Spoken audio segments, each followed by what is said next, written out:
ಅಲ್ಲ, ನಾವೆಲ್ಲೂ ಒಳ ಮೀಸಲಾತಿಯನ್ನ ಮಾಡೋದಿಲ್ಲ ಅಂತ ಹೇಳಿಲ್ವಲ್ಲ. ಅವರಿಗೆ ಸಿಕ್ಕಿದಂತ ಸಂದರ್ಭದಲ್ಲಿ ಭಾರತೀಯ ಜನತಾ ಪಾರ್ಟಿಯವರು ಮಾಡಲಿಲ್ಲ. ಸದಾಶಿವ ಆಯೋಗವನ್ನ ತಿರಸ್ಕಾರ ಮಾಡಿದ್ರು. ಅವರಿಗೆ ಬೇಕಾದಂತ ರೀತಿಯಲ್ಲಿ ವ್ಯಾಖ್ಯಾನ ಮಾಡಿ ಪರ್ಸೆಂಟೇಜ್ ಅನ್ನ ಡಿವೈಡ್ ಮಾಡಿ ಕೇಂದ್ರ ಸರ್ಕಾರಕ್ಕೆ ಕಳಿಸಿದ್ರು. ಅದು ಯಾವುದು ಕೂಡ ಊರ್ಜಿತ ಆಗದ ರೀತಿಯಲ್ಲಿ ಕಳಿಸಿದ್ರು. ಅದಕ್ಕಾಗಿ ಕೋರ್ಟಿನ ಆದೇಶದ ಮೇಲೆ ನಾವು ಇವತ್ತು ಒಳ ಮೀಸಲಾತಿಯನ್ನು ಮಾಡ್ತೇವೆ ಅಂತ ಒಪ್ಕೊಂಡಿದ್ದೇವೆ. ಅದಕ್ಕಾಗಿ ಪ್ರೊಸೆಸ್ ಆಗಿದೆ. ಅದಕ್ಕಾಗಿ ಕಮಿಷನ್ ಮಾಡಿದ್ದು, ಆ ಕಮಿಷನ್ ವರದಿ ಬಂದಿದೆ. ಇರಬಹುದು ವ್ಯತ್ಯಾಸಗಳು, ಖಂಡಿತವಾಗಿ ಯಾವುದೇ ಸಮಿತಿಯಲ್ಲಿ ಯಾವುದೇ ಕಮಿಷನ್ ವರದಿಯಲ್ಲಿ ಇದ್ದೇ ಇರುತ್ತೆ.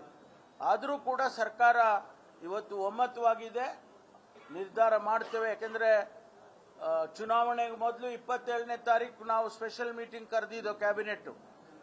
ಆದರೆ ಕೋಡ್ ಆಫ್ ಕಾಂಡಕ್ಟ್ ಬಂದದ್ರಿಂದ, ಮಾಡೆಲ್ ಕೋಡ್ ಆಫ್ ಕಾಂಡಕ್ಟ್ ಬಂದದ್ರಿಂದ ನಾವು ಅದನ್ನ ಮುಂದಕ್ಕೆ ಹಾಕಿ ಚುನಾವಣೆಯ ನಂತರ ತೀರ್ಮಾನ ಮಾಡ್ತೇವೆ ಅನ್ನೋದನ್ನ ಈಗಾಗಲೇ ಮುಖ್ಯಮಂತ್ರಿಗಳು ಹೇಳಿದ್ದಾರೆ.